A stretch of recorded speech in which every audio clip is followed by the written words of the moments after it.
is Beyond Business, Season 2 with your boy Nick Freno. Here to share the stories that are true. From every walk of life, we're diving in deep, unpacking dreams and laughter. It's a journey we'll keep. Welcome to Beyond Business, Season 2. First season was a great success. Thank you all for coming along for the ride, and I think you're in for a treat this time. For the first episode is one of the guys who we connected as soon as he got wind that this was even going to be a thing, maybe just jokingly, but I for sure had him on the list, and he accepted the invite. This is going to be someone that a lot of you guys know from several areas, but to me, he's the best umpire and referee in town, baby. Welcome, my man, Antwane McClelland. How you doing, brother? Hey, I'm okay. Glad to be on here, my friend. Good. Well, Merry Christmas. I mean, we're right here where we just passed it. So, yeah, Merry Christmas. Hey, Merry Christmas to you. Happy 2025. It's going to be a great year. You believe it? Yes, it is. Okay. We all know that you're a ref. You ump and ref, and I don't really know. I know you detail or got a detail shop maybe. Yeah. But so you referee what age? All ages? Or? Yeah, from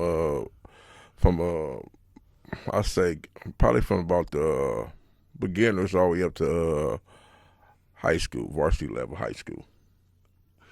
So I would assume high school would be better, but probably on your end it's not necessarily, because you get parents more mad because their son's a superstar and you're not letting them be one. Or it just depends on, like I tell people, they ask me what sport do you like, I just tell them it just depends on the day. Right. It just depends on the day. Right. And so is it true that, I mean, and you have to, I guess, if this is true, you have to accept it as a career referee that you are wrong. You show up knowing that no matter what you say, if it's crunch time, no matter what your call is, half the people there think you're wrong. Yes, hey, when you on any sport that you officiate, you don't have no friends. It's competitive, baby. Yes, you don't have no friends. You're the only enemy. Yes, yes, and a lot of venues I go to, I know a lot of people that's in the crowd, and they just, and at the same time, you got to brush that off and just, it's just your job at that moment. So you can't worry about them in the stands. You just got to do your job.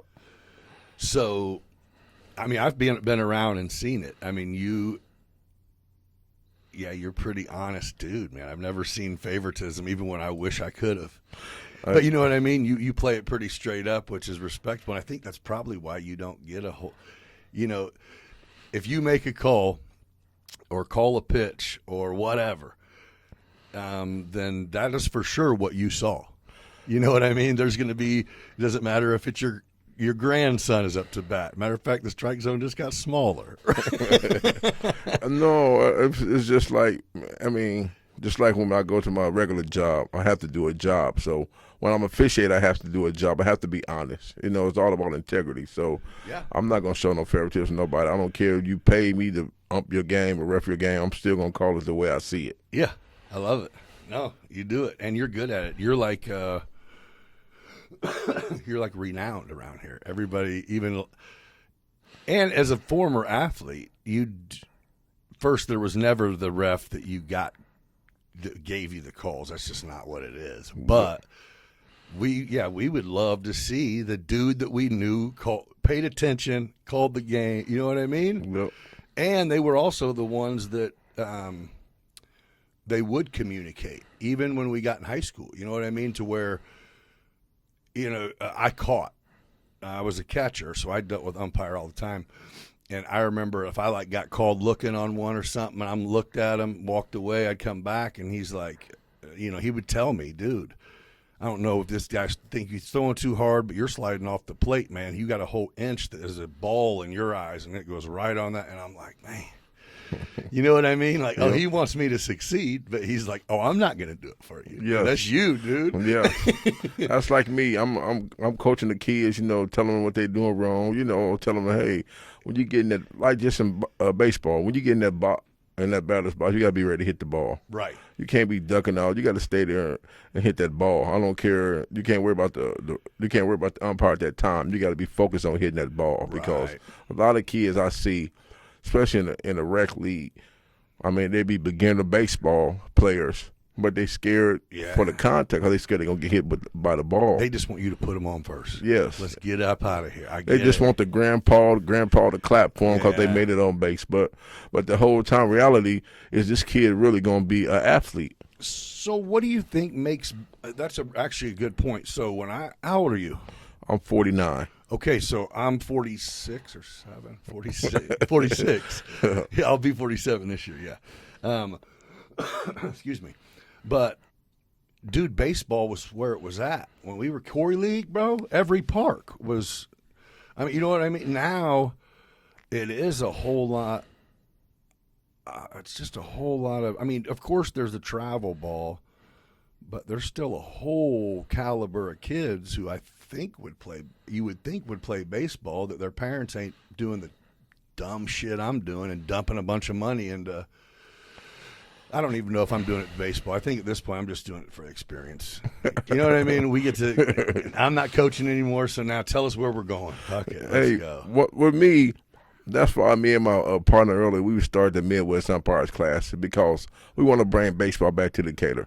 Yeah. I mean, any form of shape. So – and you guys do good at that. Yes. I'm just like, we don't – it isn't like we have a huge demand for it, but there's no coaches or no leagues. There's just no desire.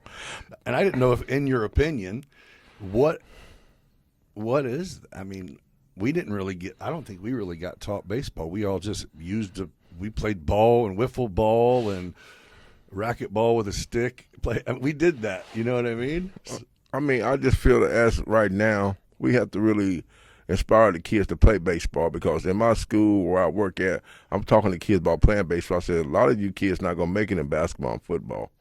Baseball is wide open. Yeah. I mean, it's wide open and it's guaranteed money. And you can lock in on a skill set and work on it in the winter inside. You know what I mean? You can make yourself. And one thing about baseball right now is from year round now, everybody have facilities, that you can go hit at. You can get the trainer, you can get the bat. And so it's so much opportunity all around Central Illinois to practice on your game in baseball. You literally can get better in the off season, where we used to just wait till it got nice out. Yeah. You could get better. Yeah. So baseball is coming around, but I feel in the next few years, I mean, I believe baseball will be back on the format in Decatur around Central Illinois because you've seen it a lot because everybody some of these travel ball teams popping up in small cities now. Like small communities like Blue Mound has them. Because they're going, hey, we got 20 kids, and there's so many different. I mean, the travel ball, it might just be that's the era we're in because you can go play rec division, and in the tournaments we get in, it's you choose: are you single A rec, are you double A, triple A, or you major? You know what I mean? Or your record kind of decides it too. But it's unfortunately you can tell because what comes with most travel teams is a lot of practices by coaches who have a pretty good idea what they're doing. Yep. But hell, I'm saying because I know Rodney now has a batting cage, I believe, over there. I don't know if everyone Play It Again Sports actually in the back of that spot. They have a batting cage. Robbie got one. Josh Manny. Yep, Josh Manny got him. They're there, and it's not expensive. No, it's very cheap entertainment. Dude. Yeah, and I know the guy up in Monticello. I think he coached 12 or 13. He's a guy named, I think his name is Chris, but he got a whole facility up there. Oh, yeah, they do have a big nice. And then they just built one in the last year in outside Maroa going the other way called Ballers. Yeah, Ballers have one too. Yeah. So I mean, dude, I think the encouragement is there. Yeah, I mean, baseball is going to be back on the format, but I mean, like I said though, but kids gotta really want it. Just like anything that you want to succeed in, you gotta want it. Yeah. It's just, you know what it is, and it sucks, is you can give a kid a basketball. Baseball's hard to learn on your own. Yes. You know what I mean? If my mom didn't make my dad go play catch with me like daily after he got off work, and that's the last thing he probably wanted to do, I wouldn't have played.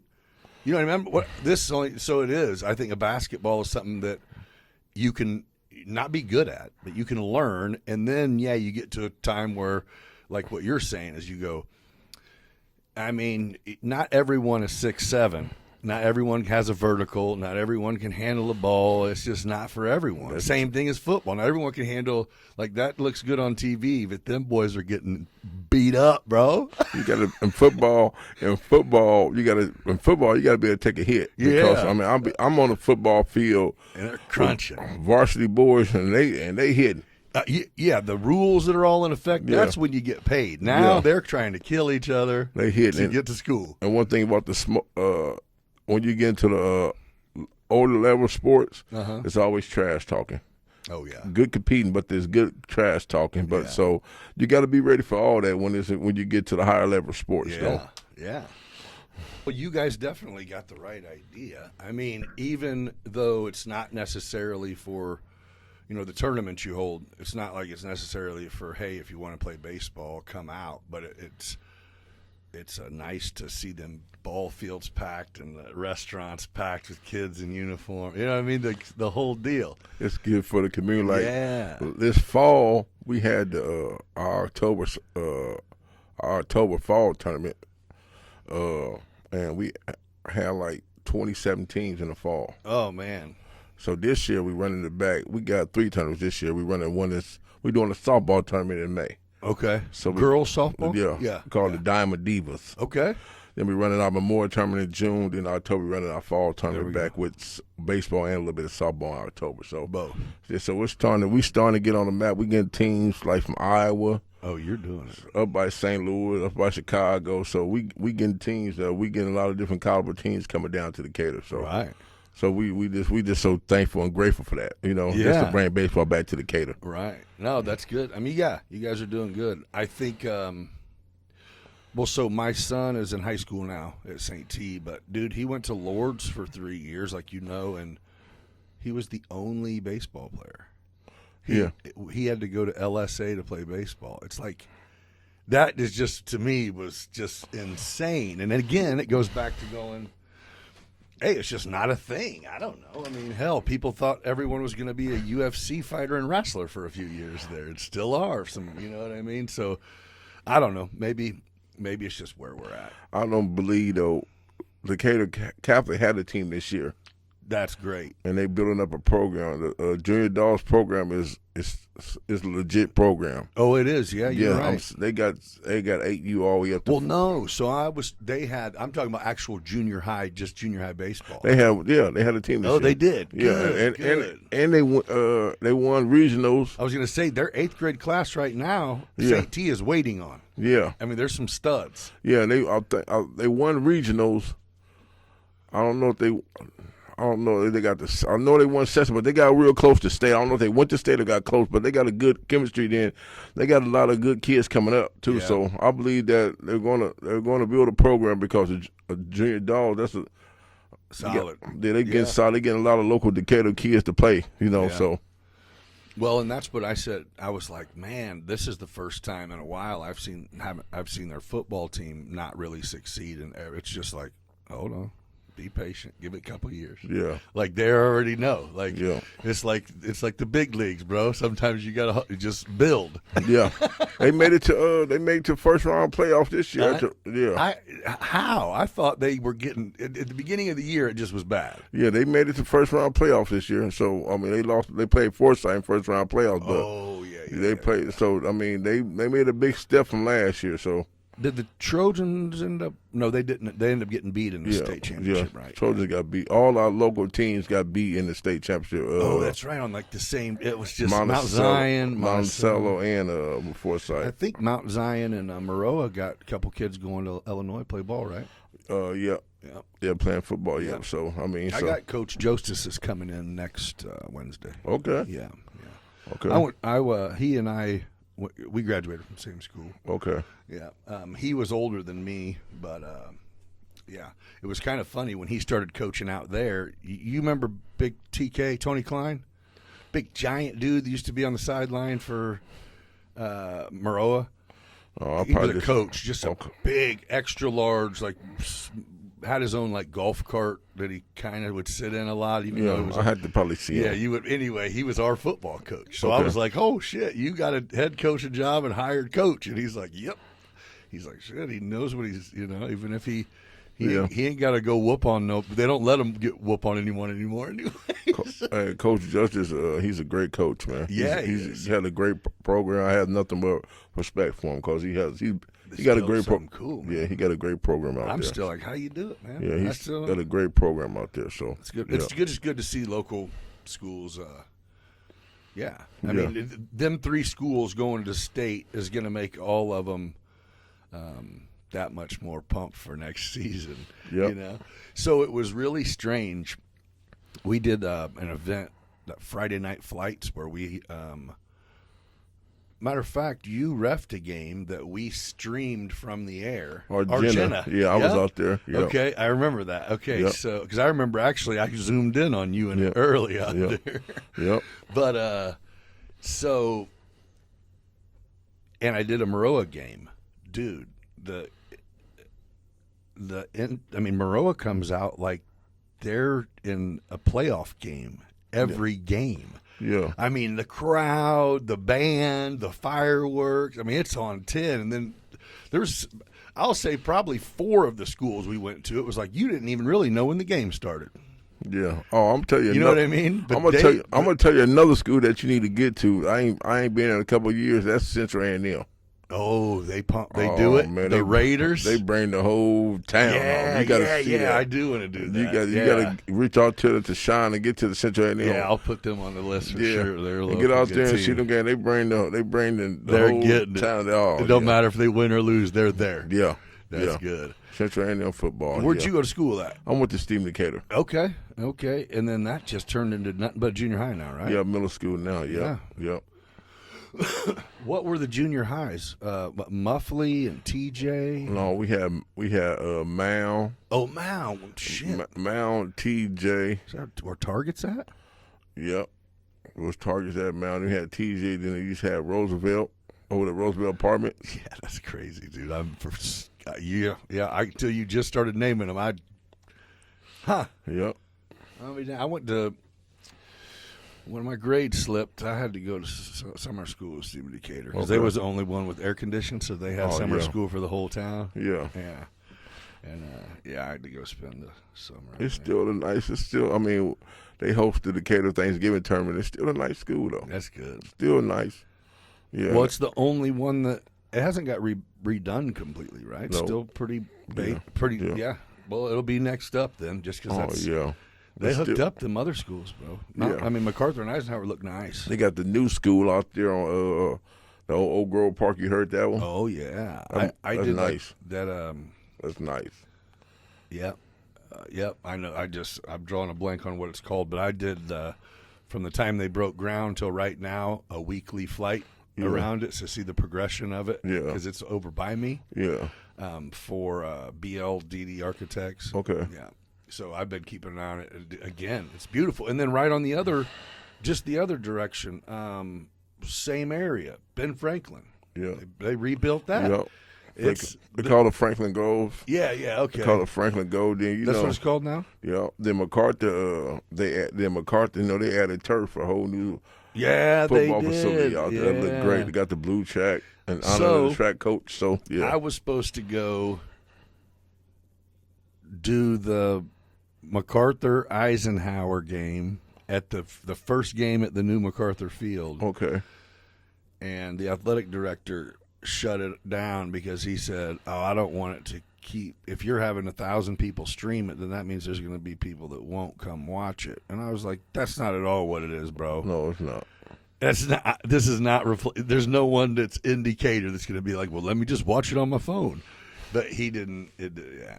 Eisenhower MacArthur always going to draw a crowd. That's what I'm saying. I'm like, I'm not doing that. Has nothing to do with it. I don't care if you don't stream. You're just going to get the people that don't live in Decatur. You know what was cool is having the players that did well hit up our Facebook and go, hey, can I get that clip of that play? I'm like, yeah, I got you. Okay. You know what I mean? And I'll send them the video. Like, here. Like, all right, cool. The dude from Maroa did that because he was on defense and intercepted one on the goal line and ran it all the way back.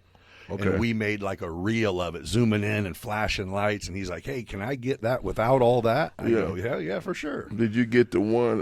I think you was there when that kid from Argentina ran it back, that 100 yards. Yeah, I got that one too. Matter of fact, I made a reel out of that too. Yeah, that was a good play. But so, like every game we went to was a 40-point blowout. Every game. It's like, what the hell? I mean, they were all every game we went to was a conference game, and we even went. I mean, we went up down to Edwardsville. We went to Alton. We went to Joliet, Oswego, and everywhere we went was a complete freaking blowout. I'll tell you what was kind of crazy is we got up to them bigger schools, and they're like, "We're down with this, but after the game's over, you got to don't leave it up so people can go back and watch it." And it's like, huh? He's like, yeah, like scouting stuff. And it's like, don't you give the other coaches your last game on video? But I was like, whatever, dude, you got it, man. And then they proceeded to get their ass handed to them. I'm like, yeah, I wouldn't want that shit up there either, bro. Wow. I mean, hey man, it's a different ball game, man. It's a different ball game. It just seemed like with sports these days, man, I mean, you just got to come to play, man. That's it. You got to come to play because you come in dragging, man. A team will jump on you so quick, and it's hard. It's hard to just get back in rhythm. So you got to come to play every game. It's coaching. You know what I mean? The teams that win. I mean, not of course. I mean, yeah, I don't know why the teams around here all lost. I don't know if they were outmatched, outmanned. I don't know what it is, but. Yeah, coaching is what gets them there, makes them not wear out quick. You know what I mean? Because from what I see, like, they don't condition. That's all. I don't feel like we really practiced. We just conditioned. Yeah. I felt like I ran all the time. That was it. You know, we learned the plays, and then it was like condition because you can't wear down. Condition, so you can't wear. And now it's almost like they'll get too hot. They'll get too tired. The pads are too heavy for practice. It's just like, come on, bro. This generation is something else, man. I don't know what's up. I don't know what's going on with this generation, man. I mean, Lee, I'm tell you one thing I am glad about what they did is for college athletes, let them get paid. That's cool. There's a cap, right? Yeah, I think it's a cap, but I'm thankful that they're able to make money because it's hard. I mean, for parents to support some of these kids, man. So they need to, you know, some kids that just come from homes that barely making it, they can make some money for their family. Yeah. As soon as they go into college. So I'm thankful for that, though. Yeah, I think, you're making it so they can do what they feel like is the right thing without breaking rules. That's kind of what I think it's kind of always happened in its own way. But yeah, you got some people that will go, I can't accept it, and they're going to keep struggling because I don't want to jack up my dream, man. You know what I mean? Like, so I'm thankful for that, though. So I mean, but that's cool. That's it's sports, man. Yeah. But I'll tell you, they might be different kind of generation, but man, they seem like they're bigger and stronger and more athletic. Oh man! Like I'm like, wow, boy, it's insane. Dude, I'll see some of these kids. It's just like they take their helmets off and they look like a bunch of babies, but standing there, they look like they're college dudes. I don't know what they feeding these kids. That's man. what I'm saying. I don't know what they feeding these kids like, but I just feel that Decatur, we don't really get big kids, but like when you go to Springfield, Champaign, Bloomington, there some they monsters. Go. There they go. Monsters, I was like, man. Yeah. Where they come from? That's what I'm saying. Yeah. So I mean, there's some big boys different around. Strokes for different folks, but I think your contribution to sports in the community is just awesome. You're involved, and not only do you do it for a occupation, but you also try to bring more. You know what I mean? More action to the area. I mean, that's what we got. Decatur's coming back. Decatur's, I don't know, to me, I think it's flourishing, man. I mean, I don't look at it like, I look at it like they've tore down some stuff that needed tore down. They've built some stuff that needed rebuilt. It's gonna take everyone in the community to make this community great again. I mean, just doing positive things. That's why I try to keep my hands from so much in this community, just to make this community great. Because, like I said, man, we still got a lot of young people in this community that need our help. Yeah, and we can't just throw in the towel on them. No, and most of the help that you do. I mean, seeing you physically do it. An example is sometimes, you know what I mean? Whether it's the right words that you can say and the right time you can spend with people, or the example that you give. I mean, a lot of times it for sure leaves a bigger impact on kids than handing their parents a few bucks. It did. I mean, everybody on hard times needs money, but I'm just saying, yeah, you know, there's a lot of value that comes into what you do as far as just spending time, dude. It's impressive. So as we get to that point, I've been running ever since I lost my second son. I started our mentoring group called Connect with Young Men, a power mentoring group, ages 9 to 15, and we got kids that's unfortunate. So, like a couple of days ago, I mean, right after Christmas, we took them for a bowling alley. Yeah, to the bowling alley, you know, got them pizza, got them snacks, you know, let them bowl and have fun. But some of these kids in my program are just unfortunate, man. So I want to make sure that they get to enjoy life. I mean, because it's hard on some of these kids. yeah. So I mean, we're working on doing a lot for them in 2025. But we've been doing this program for like 2 years, and I got at least 15 to 20 boys in my program. That is cool, man. Yes. So how do you get funding? I mean, right now I'm working on that. I know you raise money on doing your thing, but Yeah. I just mean, aside from that, are you getting acknowledged for doing what probably the Big Brother program's supposed to do? I mean, right now we just do a lot of fundraising. You know, Yeah. we do fundraising to make sure we take the boys places. But I have one of my guys, he's on my team. Remember, he's working on getting our 501c3 started so we can get funding. Yeah. So, but I mean, everything right now is fundraising. It just, I mean, I'm not really worried about that because I want to make sure the kids see something. I'm not making sure. I just want to see kids see something different, man. And I know you're not worried about it, but I think that's like something. There might be even people that watch something like this and go, you know, people like to help and donate and stuff, but it's really hard when you have no idea, you know. And I mean, and this isn't a knock, but I mean, you can cut $1,000 check to the Boys and Girls Club, and 600 of that might go towards something for the kids because it's a corporation. It's a corporation. You know what I mean? But to have something like you got, and to go, man, if you have a few people that throw a few hundred here and there, just towards your kitty, to where when you do, you know, try to take them to ice skate or bowl or the water park, it isn't supposed to. You know what I'm saying? It's not supposed to be a hit on you. Matter of fact, it's supposed to be like, you know what? Let's take these boys out of town, dude. We got too much. Yeah, I mean, and we working on. How many mentors do you have with you? I got about 4 to 5 guys that help me. Oh yeah, a few guys that work, but I got at least 4 to 5 guys that help me with the program. So, I mean, I'm just thankful for the people that. I mean, I got people that sponsor us. You know. Yeah.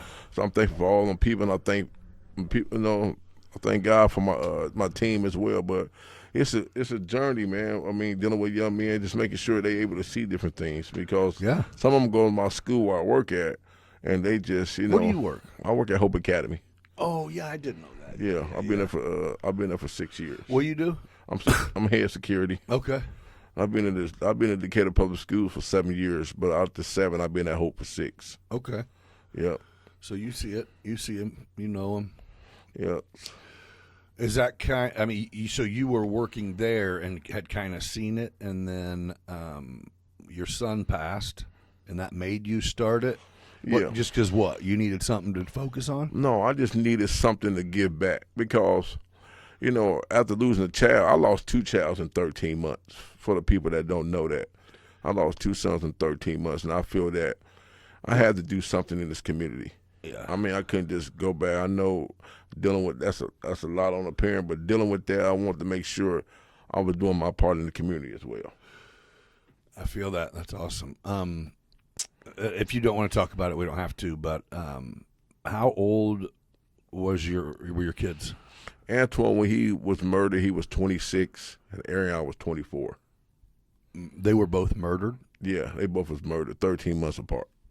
26 and 24. Yes, right here in Decatur. Were they gangbangers or anything like that? Or? No. First of all, Antwane, he just went to a block party. I guess guys got to shoot, and they shot it. She shot him. Then the same thing. He went to a block party for my daughter, for my granddaughter father, who was murdered like 2 years ago. They had a celebration for him, so he went over there to the celebration, and they got the shooting. He got shot, and got killed. Was it intentional? Was it meant for him, or you have no idea? I don't have no idea. I don't have no idea, but. It doesn't matter. I know, doesn't matter. But I just didn't know. Yeah, but when you get the phone call and you come see your son laying on the ground in the middle of the street and you can't do nothing, and then it happens again. It happens again. 13 months apart. Carl got the phone call from my daughter saying Ariana was shot in the head at the. This happened at the. What's the place out west by Rodney's? Oh, LSB? Then? Yeah, happened in the LSB parking lot. He got shot in the head. He made it to the hospital, but they couldn't save him. Oh, dang, man. Yeah. Yeah. I'm sorry. I can't imagine, man. Yeah, I mean, I can't imagine. It's rough on me some days, but holidays get rougher. But it's just seeing so many parents, just not my son, so many parents losing kids from gun violence now. It's just insane, man. How many young men we are losing, even the young ladies we're losing from gun violence. Lives. Yes, I mean, it's just crazy, insane. But we have to. My goal right now is I just want to do my part in this community. And I think that's it. Is the reason is because there's no value on life. Like, you can take it, and there's no fear of, I guess, the penitentiary. I don't know why there's not fear of that. But for you to be able to interact with young men that, you get brought up in the surroundings where it's just cold and harsh. That's what you become. You know what I mean? Yes, sir. So even if on one hand it's going, man, I hate that I got to go drop these boys back off because their life sucks. Like you said, you just showed them something. Yes. You know what I mean? Whether it was what a strawberry milkshake tastes like or whatever. You know what I mean? The best thing for me is when a parent texts me after the outing, it's like, my son had so much fun. I thank you for doing this for my son. Yeah. It's just the biggest part for me is to thank you that the parents appreciate that. And that means that kid walked in talking about it. That's what's up, dude. And because a lot of these kids don't have fathers around. Right. So it just, just being a father figure to them, but just making sure they have smiles on their face when they go home. So that's the biggest part about it. Well, because the other side of that is a lot of times when you have single moms, if they have more than one kid and they might have a job and they're still struggling, it's not easy. It's not. It's hard to have fun. You know what I mean? You have to. Christmas sucks when you're broke. It's just different. I'm gonna tell you something so profound, Nick. What's so profound, Nick, is that when people can depend on you. Yeah. That's the biggest thing. Kids are not going to accept you if you're not reliable. Right. I work in the system, at the school system. I've been in my same school for 6 years. My school is it's one of the schools that always get talked about as being a rough school, but it's not a rough school. But so many people in our school, they come in and out. People that don't stay at our school long, like teachers, staff, they in and out. But I've been there for 6 years. So. And why? Because I feel that somebody has to stay.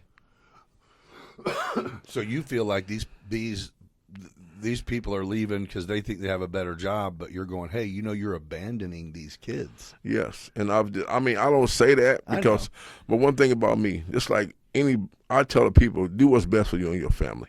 For sure. That's what I tell people all the time. I don't care whatever you leave, do what's best for you and your family. But like me, I feel that I have a relationship with the parents at our school, the children, the parents.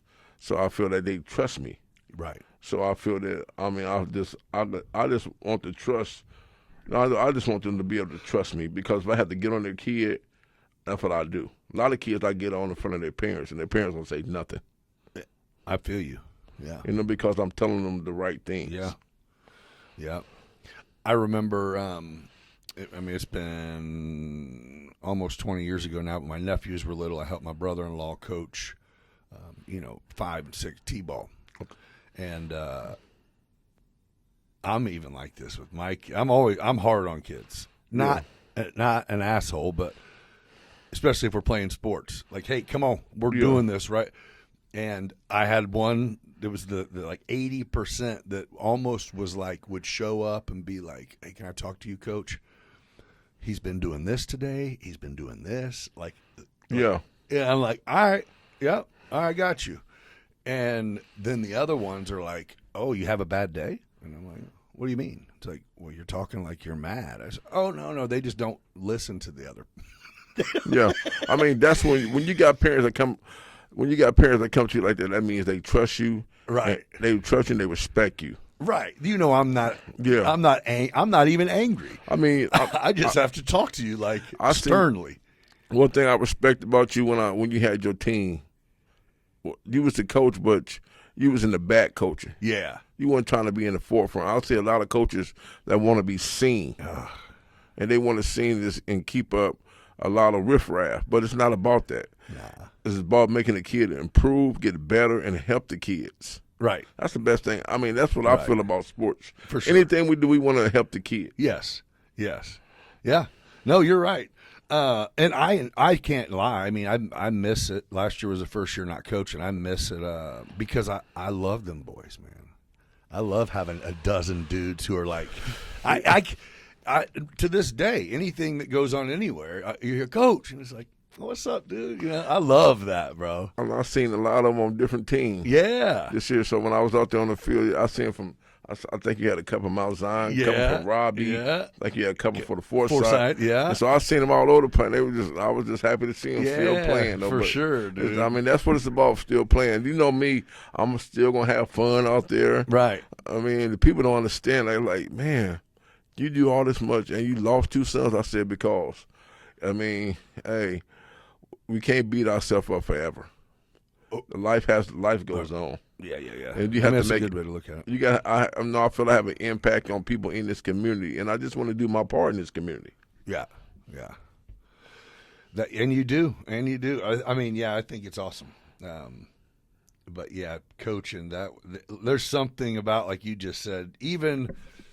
So it was almost a learning experience for my son when we branched off, because if we showed up somewhere and there was a team there that had my boys on it, I'm going straight to the diamond. You know what I mean? You guys go warm up. I'm going to go find this dude real quick and then go find this one. And that's what Mo's like, you still, and I'm like, yeah, you should too, bro. I mean, you'll know these kids forever. I go, how many people, we'll go to eat somewhere. We'll sit there and have a conversation with somebody that walks up. They'll walk away. He'll be like, how do you know him? 100% of the time, my answer is, we used to play ball. Yeah. You know what I mean? It's like, that's it. That's how we all know each other. You know what I mean? You don't know people from other schools just by running into them. No, you played ball. Yep. Or whatever. So, yeah, it's kind of lost, man. How do you think, what's your opinion on social media and youth?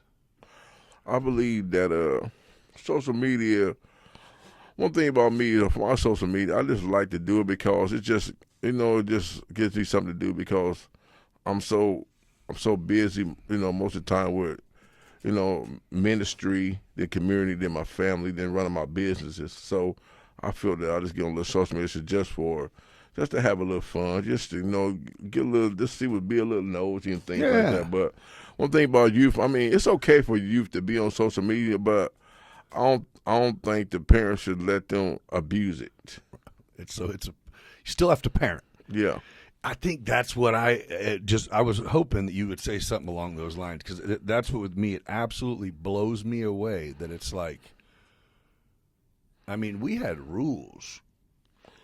You know what I mean? Whenever I was growing, and it's almost like, man, you will not take your kid's phone away. Yeah. That's crazy. Like, that is a lifeline. Dude, you have kids that, like, will threaten to kill themselves and Oh man, I you don't know, even, over a dang telephone. oh my God. You know what I mean? And it's like, what are you talking? It's just something else with these phones for these kids, man. They have to. I mean, that means it's too much. Yeah. That means, hey, you need to take it for sure now. I'm just Go to phone rehab. I'm just thankful that our superintendent, Dr. Clark, we just got rid of cell phones. You can't have cell phones. That's perfect. I'm just glad she did that because I see a difference. But you still have kids that still try to have their cell phones on them, so we have to go get the phone and have the parents come get them. But most of the time we don't really have to worry about that. I'm just thankful they put that rule in play. Yeah, about let's the cell phone. keep that shit outside of school. Let's learn. Yeah. Yeah. And I'm pretty sure you get a freaking, you just can't communicate with your friends. You're getting probably a computer or iPad. I was gonna say, do they even have books? Do they have physical books, textbooks, anything? They use, most time they got iPads, but the younger kids, the younger grades still use books. Yeah. They still use, but they still got iPads too, though. Yeah, I'm telling you, they better make sure they teach these kids how to communicate. Yeah. You know what I mean? Because, I mean, this doesn't get you anywhere in the real world. You know what I mean? We don't go out there and text people. We go shake hands and talk, and that's a lost art, bro. And that's the one thing. How crazy is that? That communicating in person is a lost art. I'm big on that. Like when I'm on community functions, doing ministry, it's about, I'm telling people, you got to build that relationship. Yeah. You can't, you got to build a relationship. It's about building a relationship. It's about getting to know somebody. You never know how that person can help you. Right. Yeah. It's like me and you when you got the coaching. We got the talking. Then you came on, did my car show. Yeah. Streamed my car show. So it's just about meeting people. That's it. Talking it's to people. Networking. Yes. It's fellowshipping. Yes. Yeah. So it's always a good thing just to know people because the next person that you may run up on maybe can help you with your vision. Yeah. That's my favorite thing about starting this is everybody that I've had in, with the exception of 2 people I hadn't met before, but everyone else I knew, but only knew from something specific. Yeah. You know what I mean? And it's like perfect. Like I'm gonna get to know you now. Like, but just because it is like. And it's a damn shame that we have to figure out how to schedule that sometimes. But either way, dude, take advantage of being out where you're out when you're out. And that's like me. I'm trying to network, meet people, talk to people. My wife had to go places with me. Because she's like, oh man, here we go. He's running for mayor again. Well, she just know, but I just appreciate my wife so much because of me being in the community, what I do. She'll never give me no riffraff. She's always got my back. So she come along for the ride? No, she's like, go get him, baby. Yeah, she's great. Sit right here and pray for you. Yeah, she's great. So I appreciate for having the fellas. I'm gonna tell you something, fellas. You got to get you a strong backbone if you want to be successful. Because sometimes you need somebody to pray for you, need somebody to talk with. Because sometimes you can't trust your friends because they may go tell you what you talk to them to the next person. So. When you have things that you need to talk about, make sure you know who you want to talk to it with. So, how long you been married? 7 years. And so you haven't been married for 30 years. No. So sir. Let's hear some relationship advice. Did you just play the field before that, or was you married before? Oh, here we go. Oh, boy. I'm going to get to you being where you're at now, but where'd you come from, brother? Oh, man. My first marriage, I'm married to my last 2 kids' mothers. My daughter is Kiara. She's 7th grade. She stays in Champaign. And my next youngest, my other baby girl, she's in the 10th grade. Okay. They both live in Champaign, but I was married to their mother. But the crazy thing about it is that we was together for like 9 years. Okay. But we was only married for like a year and a half. Oh, it stopped working whenever you made it official, huh? Yes. I mean, we wasn't the greatest before we got married. We tried to get him married, and I feel that it just didn't work. But right. Like, here's a Band-Aid. Like, no, it ain't. It was a rough patch for me, though. I'll tell you, man, it put me in a bad spot. What, when you guys split? Yeah, I was in a bad spot. I was in a bad place, but one thing I bought it, that's when I started getting my relationship closer to God. Yeah. And I thank God for making me the man I am now. Because if I didn't have God, I don't know where I'd be at, losing 2 sons. You pray a lot? I pray a lot. I study my word. I read books. Yeah. I minister to people. I started a fellowship on Facebook maybe a week ago called Empower the Total Men Fellowship. Okay. It's a group where I want to get men together for a safe spot. I mean, because I feel that men feel they don't have nobody they can trust. It's a lot of men that go through things, but some men are so muscular they don't want to talk to nobody else and get advice. But I feel that I give them a safe space, like, hey, let's just talk about it. How can we help you? Because we got to be our brother keeper. Men got to know they got somebody that they can lean on. Men just like women, man. We need that crutch too. Oh, I get it. Our job is to make sure everybody else is okay. Yeah, but sometimes we're not okay. I know. I feel that. And I always tell people that a lot of people are dealing with silent battles.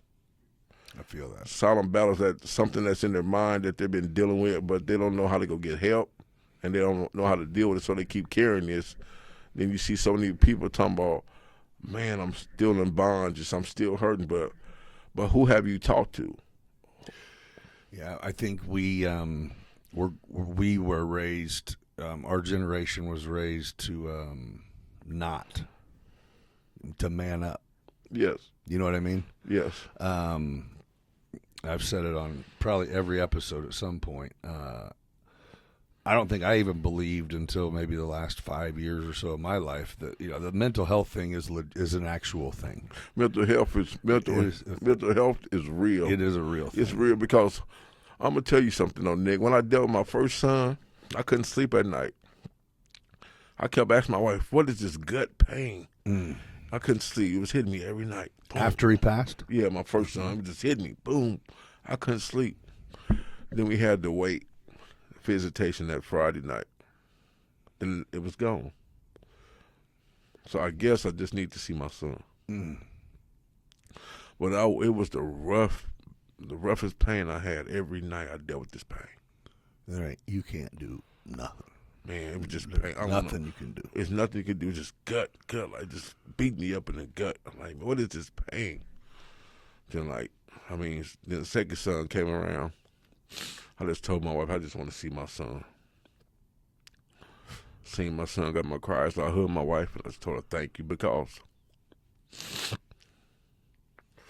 life is too short, man. Yeah, it is, man. Life is too short, but I thank God for my support people. But at the same time, it made me stronger. It makes me really take the value of life for what it's worth, Yeah. No, I can't. I do know what you mean, but I can't even begin to imagine the idea of losing a child. I mean, we all know they're supposed to bury us. So to do it and then go, okay, God, but thank you for helping me, and then it happens again. It's like, yeah. Did you have that point in time where you were whether it was on by yourself or whatever, where you're just like, you fucking with me right now, man? Oh. Or whatever. I mean, No, I didn't ever. No wavering. I didn't question God because it was their story. I have a plan and a purpose for our life, but I never questioned God about it. I just accepted it and heard me and moved on. But I can tell you one thing, though, Nick. I feel great. You do? I feel great now. Because when I first went back to work, after that happened, I was so bitter to everybody.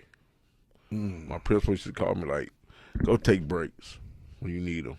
But now I'm able to deal with the kids, humble myself and deal with the kids a little better. So I just thank God where I'm at now from what I was when I lost my boys. I can't. I mean, you're just a hell of an actor, or you just have known, or you were raised in the generation where you bury that shit. You know, and I don't know if your reason, and I say that because I would see you out and about, and I'm like, I don't know, what do you even say? Hey man, damn, I got nothing. You're heartbroken. I don't want to bring it up. But. I was, one day I went to the wire after this happened. I had this guy follow me around. I know what he wanted, Nick. He just didn't know what. Yeah, he just didn't know what to say. So I said, hey, man. Oh, I dreaded seeing you. Yeah. I seriously, after that happened, I not dreaded it, but I just like pull up, see you in the park, and I'm just like, oh, God. But, yeah, I said, come on, man, you can talk to me, man. I mean, I know what you want. Just go and say it, buddy. I mean, I appreciate you, you know, but, I'm not going to be, like I told people, I'm not going to be mad at you because you ain't had nothing to do with it. You're right. We have to show people, man, whatever we go through, we still have to be a light. One thing about that, Nick, people had their eyes on me when I was going through this. Yeah. When I was on the field, you know, it seemed like everywhere I go on a baseball, everybody just looking at me. Everybody just looking at me. But I want to keep it professional, and I want to still be the same person that I am today. You know, I don't want people I don't want to lash out on people because they had nothing to do with it. I just want to make sure I'm still going to be this great person in this community that people can count on. If you would have lashed out, you were allowed to, bro. Yeah. I'm just saying. Yeah. You went through it, dude. I know. But. So do you feel like when you went through that, I don't know if you did have people that you had, friends or whatever, or a fellowship group that you opened up to, or if you kind of kept it in, and does that have anything to do with how you know that we as dudes do go through shit that we need to get out and have someone go, hey, I can't help, but you're going to make it, bro. You know what I mean? I had people reach out to me, you know, talk and send me messages, but. But did you do it?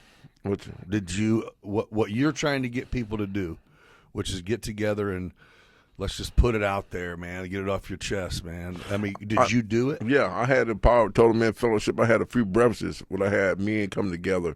We had speakers. We ate breakfast. We talked. So I did it. Then I got away from it. But now I'm trying to implement. Oh, but I mean, so you use that, one of those outlets to help yourself, and so you know it works. Yeah, for the fellowship with men. Yeah. So we had a couple breakfasts at my church. It was real nice. A lot of men coming. So now we got away from it, but now I'm implementing that back because I feel that it's time to start a fellowship between men. It's good. It's good.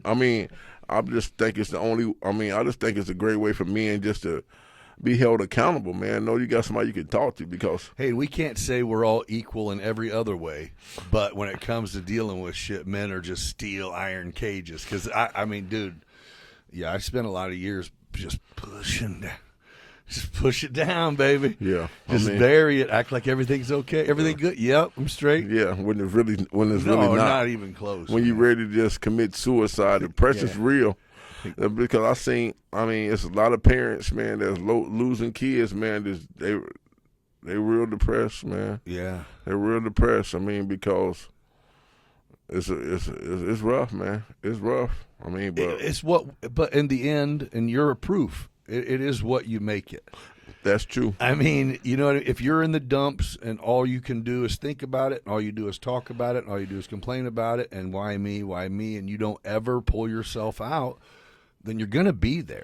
That's how I was, man. I always just when I first happened, I always bring my sons up and boys, but now it's just not even a conversation no more. It's me just helping people. Yeah. Just trying to get people to their destiny, make people greatness. So. And I didn't even mean to go there. Or I did mean to go there, but just because I didn't really know. But I'm sorry if you didn't want to talk about it. Oh man, I'm good, man. Yeah, I'm good.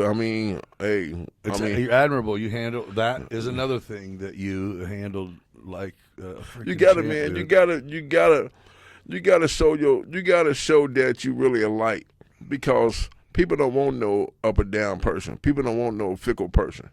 No wishy-washy. No, they don't want you talking about, oh, man, you here for me. The next week you in the gutter crying about it. Right.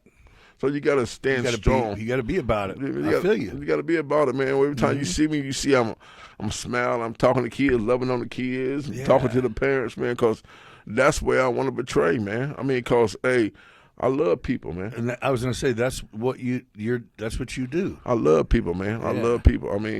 I love people, but life is too short. We got to enjoy each other, man. Yeah. And that's it. I mean, it's easy to get caught up. It's like I said, even not just a single parent household, but it's easy to go to the 9 to 5, drop the kid off at practice, pick him back up, come home, have dinner, go to bed, repeat, check to check. No fun. Life gets to where it's like, this sucks. It's like if we all can just make a point. It doesn't cost money. Yeah. You make a point of enjoying. You know what I mean? That was even my thing for the holidays. It was like, I think I was stressing out about some shopping shit, and I just checked myself. I'm like, I'm not.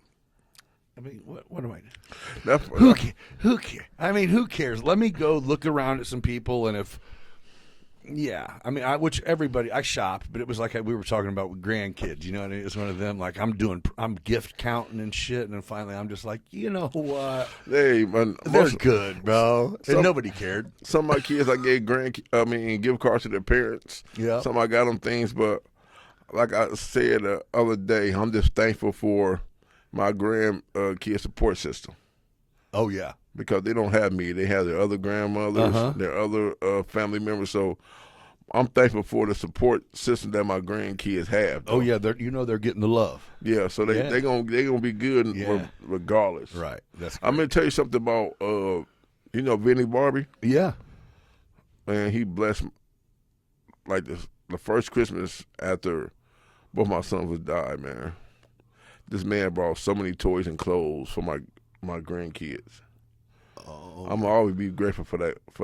That's huge. So when I had my car show, every year I had my car show. Me and my wife got our foundation called Love from the Heart Foundation. Okay, I was going to ask you about what is that? So Love from the Heart Foundation comes just to be a help in the community. Okay.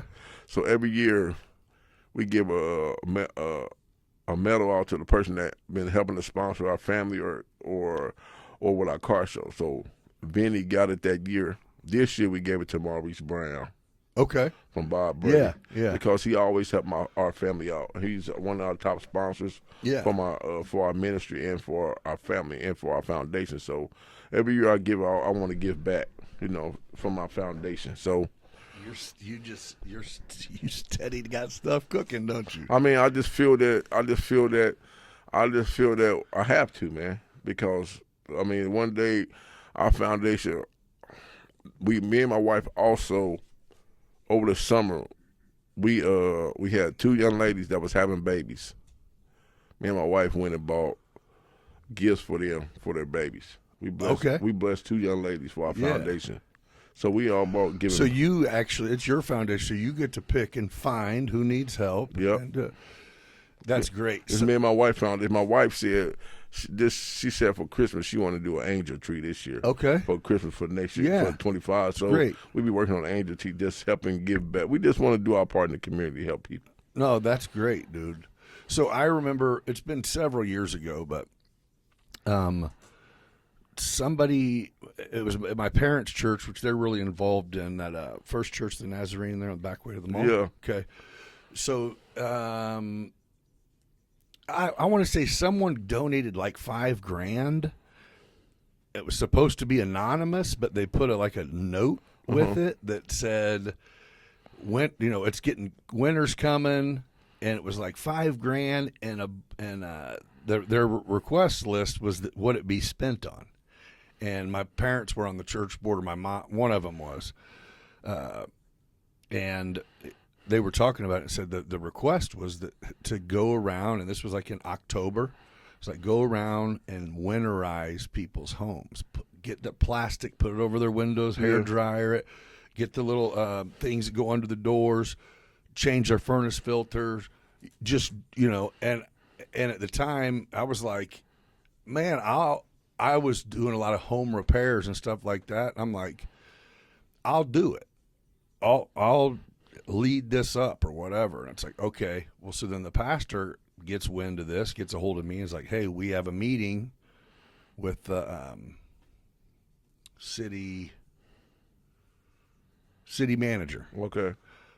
It was Ryan McCrady at the time, I believe. Okay. He's not still that, is he? No, okay, because it's been a long time. I didn't know if he's still. But at least I'm pretty sure that's who it was. I know I ended up meeting Ryan over this, but we go and sit down, and when it was all said and done, dude, it was like they would not like put their stamp of go ahead on us going out, and for no money they just were laying out all of the, hey, here's what, if this is the church, it has to have an insurance policy that will cover you guys going into, you know, women's homes with not husbands there, blah, blah, and it's like, okay. And I finally looked at the pastor and I go, why are we here? And he said, well, they have an actual list of people who have requested help to help winterize their home. And I said, meeting adjourned. Let's go. Good. Because I'm like, okay, we can't do it. That's fine. That's awesome. You want me to go? Give me some people. We just went to different neighborhoods, knocking on the door. Hey, here's what we're doing. And, yeah, come on. Yeah. You know, I'm like, well, no, we don't need an insurance policy to help people. Like, Yeah. why are you deterring? We're saying we got, you know, $5,000 worth of plastic and door sweeps is a lot of damn houses we can lower the power bill on this winter, or make it so whenever you do have to pay your power bill again, their shit don't get shut off because it's been $900. Yeah. You know what I'm saying? Which I know that's not that big of a deal, but it was like help winterize. Bam, let's do it. And a lot of people had never even heard of. That's all I did. I walked down the street, and if they had single pane glass windows, like I know they let a lot of cold in the winter. Yeah. Go knock on the door. If you got new vinyl windows, I'm not knocking on your door. You know what I mean? And it worked beautifully. Well, sometimes you got to be in your. Sometimes you got to just take Just control do it. on. Yeah. That's what I'm saying. Whenever you said, "Oh, it's we," if we know someone in trouble, then we help them. We're not sending it somewhere and see where it ends up. You know? One thing- Which that's good things too. I mean, big organizations are good, but and locally, help locally, man. Yeah, that's what it's You want about. to feed the children? Come on. That's what it's about, man. Just helping our people in our community. But I mean, I just think, I mean, we just grateful to just be able to give back to people, man. You know, so Yeah. What's your inspiration for doing that? Did you like parents or grandparents, or you just have a heart for it, or I just got a heart for it, man. I mean, I goes back to this again, Nick.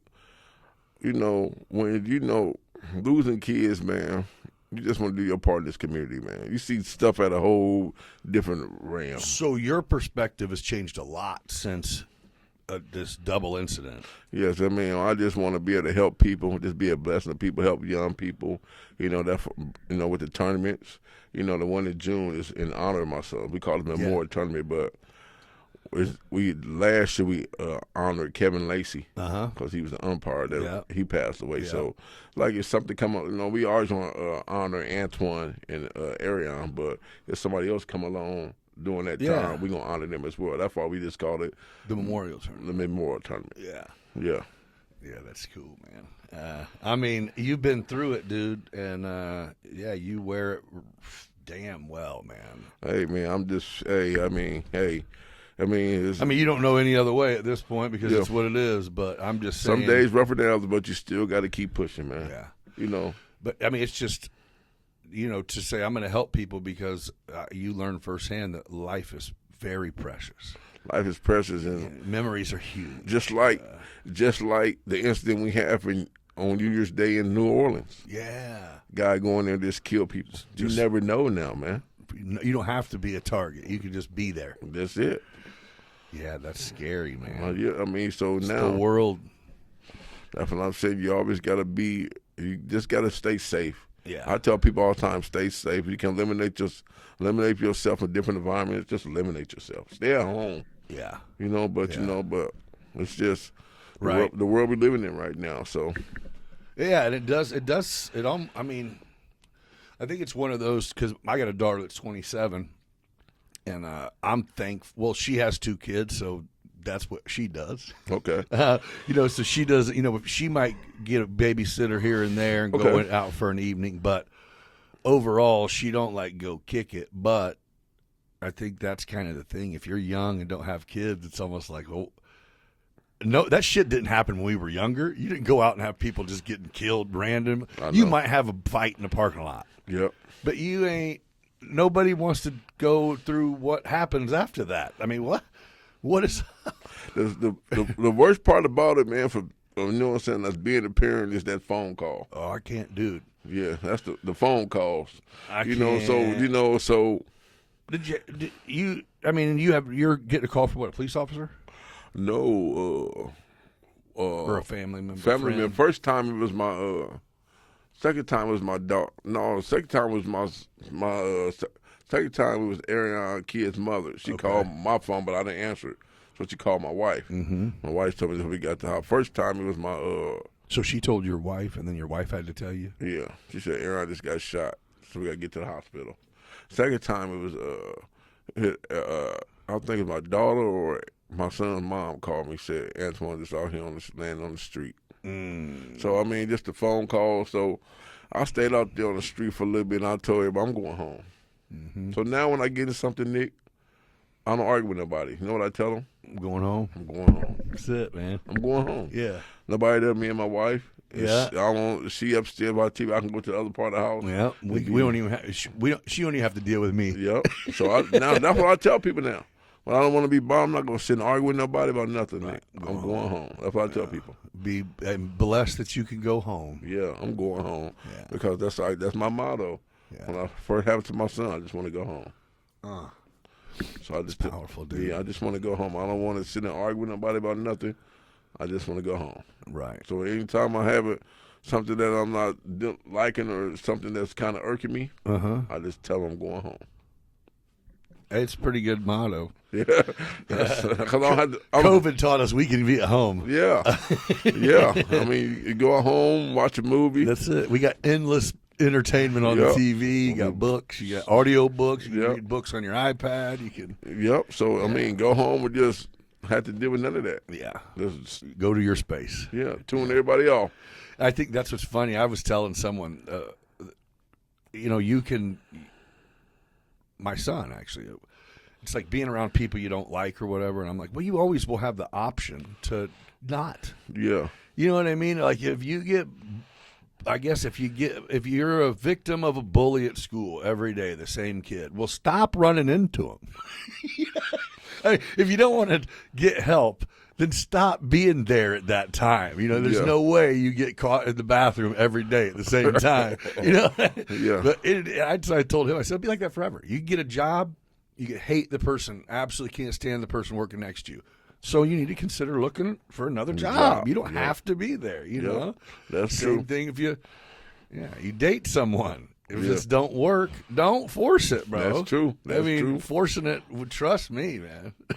Hey, I totally get it, man. So you can pick and choose your battles, though. Yeah. Oh, yeah. You can pick and choose your battles. So, no doubt. Well, I'll get you out of here. We've been talking for about an hour, and I don't know. I don't know if it's supposed to start storming today or not, but I know it feels cold as shit. Hey, man, it's supposed to get cold Saturday, but before I get out of here, I want everybody to go to my Facebook page, support the brand, Grind Mode Apparel, GMA. This is our clothing brand that I have. Grind Mode Apparel. Yeah. What's the name of the?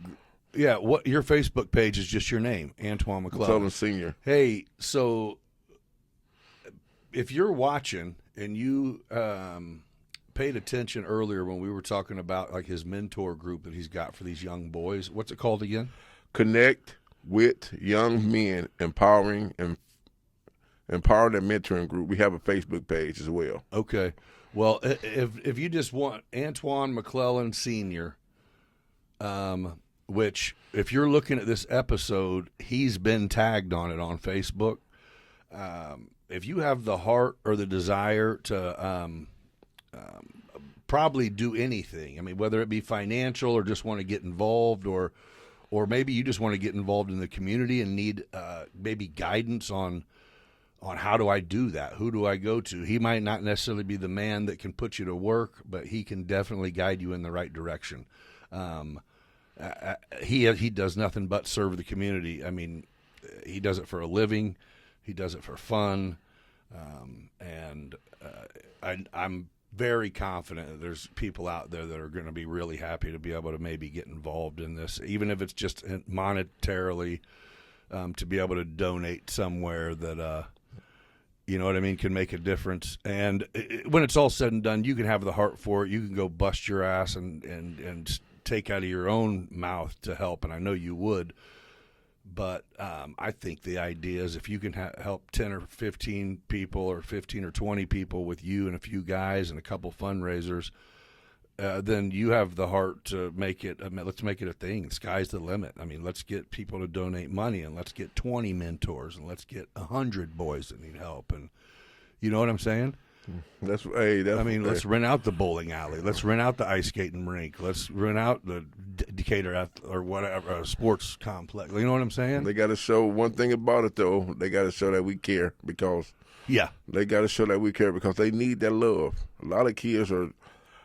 One thing I've always said, as me working in the school district, I see a lot of kids that act up because they can't do the work, they're hungry, or some rough things going on at home. Distractions.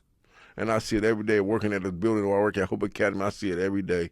Oh. And every day I wake up and I make it my duty to get there. Let me tell y'all something this. When I lost my sons, I only missed like 1 or 2 days of work and I went back to work.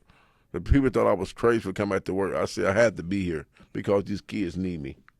So I only missed like maybe 1 or 2 days of work. Then I was back at work. Just to keep your brain busy, or you're like, nah, there's some people here that are looking at the door every day hoping I'm there. They was. The people just wanted to see me. I mean, I just had to make sure I had to be there. But, I mean, I know I had some rough patches when I went back to school. I was kind of angry, but I finally got over that hump. Now I'm back having peace within myself. So that's the great thing about it, man, just having that peace within myself. That's great, dude. You're doing great things. Hey, you just brought up something that I had never really thought of. Is these kids ain't dumb. We didn't just start producing dumber kids. No, you got kids that all they're thinking about is the shitty things they got going on at home, about how hungry they are, and there ain't nothing at home after lunch. And like, I didn't even, you know what I mean? That's something that, hell, you tried to work before when your stomach's in your back. Yeah, I mean, it's impossible. You get angry, you see kids that come through every day, man. I mean, at the end of that, they want to have a snack, man. We just got to make sure we feed them kids, man. Make sure they're growing, dude. We got to make sure we feed them, man. We got to make sure we loving on them, hugging on them. I tell them kids every day I love them. Right. Because they might be the only person. They may be the only person that tell them. I tell them kids I love them, and I'm always here for you. Yeah. You don't know, a lot of times making a good choice whenever a bad one is an option happens just because you don't want to let somebody down that's important to you. So for you to be able to step up to kids and be the person that if things and when things have went sideways for them, where you can go and they know you love them still, but the disappointment and knowing that they're better than, that's huge, dude. I mean, every good choice I made was because I don't want to ass whooping at home, but you know what I mean? It was because I needed to make somebody not be upset. You know what I mean? Now I'm also with some of the young men in my mentoring program, I'm going to hire them for my business for the summer. I'm going to give them jobs. Beautiful. Give them some money because our business is spreading. Me and my wife, we have M&M detailing and cleaning services. So vehicle and cleaning services. Yeah, we got a few places that we clean. Then we have a lot of places that we do windows. We do window cleaning too. Oh, okay. And window cleaning. So you do residential or commercial? Both. And windows and interior and cleaning, yeah. And you have M&M detailing cars. Yeah. So my wife runs the cleaning part of it, and I run like the detailing part and the window part, but my wife does the cleaning part. So we split it up together. Yeah, you've been doing it for a while because you had my truck a couple years ago. I remember that. Yeah, that was cool. So I'm just trying to implement the young men, give them a little job, give them a little money. So now I got parents messing me on Facebook. Can my son come work for you this summer? So they already putting their bid in. Right, for this summer. That's what's up. So that you'd learn from that. You got to earn money. You got to, So I'm trying to implement jobs for the young men as well too. So I'm just trying to show them life, man. So so they may not they just show them life, man, at an early age. For sure, and that's if if you learn it as you grow, you don't have to learn it when you get older. So they go back to school like, Mr. Mack, he just not security guard. He run his own businesses. So they tell all the kids, Mr. Mack, we want to come work. So all the kids want to work. I said, I can't hire all y'all. Yeah, right. I can hire a few of y'all, but I can't hire all y'all. Though. Your parents already put their bid in. Yeah, so so I'm just thankful, man, grateful. So you should be, dude. Okay, I'm gonna run through it again. GMA Apparel. Grind Mode Apparel. Find me on Facebook. Yeah, Grind Mode Apparel, GMA right there. Yeah. If you are in the market to get, if you need a cleaning service for your crib or your business or whatever, your car, they do that. Windows too. Yeah, window cleaners. And again, man, I can't press enough for this mentor organization he's got going, dude. I mean, and if you're a guy out there that maybe keep an eye on what he's got going on, everything will go through Facebook. So anything he's got going on will be posted on his Facebook. But yeah, if you're a man out there who, just wants to get together with some dudes, man, and just talk, maybe grow, learn, then hit him up, man. He's doing a lot of great things, and the only way he's able to do great things is with support, whether that be physical or monetary. As we all know, nothing is free, including the time he gives, even though he gives it freely. So thank you for joining me, man. Thanks for being who you are and doing what you do. I've loved you since the day I met you, even when I couldn't stand that outside corner that you called. I still call it. Hey, I tell the people, man, that inside corner, that outside corner, you That's better part swing, of the plate, babe. You better swing when you behind it, because you're gonna be like just like Christmas. Yes, yes. That is great. I think we got a little highlight reel on the GoPro of you ringing people up whenever we record the games. Yeah, nice. They always want to say, "What you got for us today?" I say, "You just gotta watch. You never know what I'm gonna pull out." See what happens. Yeah. Hey, thank you guys for kicking off season 2 with me here in the studio, and thanks again for my guest today, man. Amazing guy. Support him if you can. If you can't, pray for him and what he's got going on. And while you're at it, pray for me. Hey, be kind to each other. Happy New Year, and let's make 2025 wonderful. Thanks, brother. Thank you. Yeah. Perfect. Appreciate you, man. Perfect. Keep guests from near and far with wisdom to unfold. Life paths and journeys, every tale worth gold. So kick back, relax, let's have some fun with laughs and insights. We're just getting begun. Beyond business, where the stories flow. Life's a crazy ride, come on, let's go. From the ups and the downs, we'll laugh and we'll learn. With host Nick Freno, it's your turn to discern. Beyond business, take a seat, take a chance. Let's explore the past, come join the dance. Beyond business, where the stories flow. Life's a crazy ride, come on, let's go. From the ups and the downs, we'll laugh and we'll learn. With host Nick Freno, it's your turn to discern. Beyond business, take a seat, take a chance. Let's explore the past, come join the dance. Join the dance.